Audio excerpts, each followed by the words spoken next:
So sir exercise तर हा एक पार्ट झाला. तर डेफिनेटली आता समजा आता आपण करतोय समोर ॲज अ कोच, ट्रेनर तर ऑब्व्हियसली लोकं बघतात, कॉपी करतात. म्युझिक एंटरटेनमेंट असते. मग लोकं एंगेज राहतात. मग एक्सरसाइज व्यतिरिक्त अजून काय केलं पाहिजे फिटनेससाठी? आता एक्सरसाइजच अशी केली पाहिजे की अजून काही करायची गरज नाही पडली पाहिजे.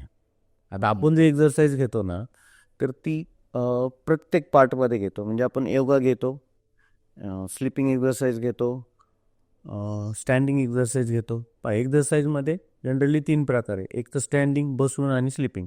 आपण तिन्ही प्रकार घेतो. योगा घेतो, मेडिटेशन घेतो. म्हणजे सगळे प्रकार घेतो. आपली 8 दिवसाला 8 वेगवेगळ्या प्रकारची एक्सरसाइज असते. त्यामुळं फर्स्ट डे सोमवारी जो येईल त्याला सोमवारची वेगळी असते, म्हणजे सोमवारी वेगळी असते, मंगळवारी वेगळी असते. 8 दिवसामध्ये आपण वेगवेगळी एक्सरसाइज घेतो. मग हे जर केल्यानंतर परत लोकांना काही दुसरं करायची गरजच पडत नाही. याच्यामध्येच ते म्हणजे पूर्णपणे सॅटिस्फाय होतात. संपूर्ण व्हिडिओ बघण्यासाठी द सारिका शो या यूट्यूब चॅनलला आत्ताच भेट द्या.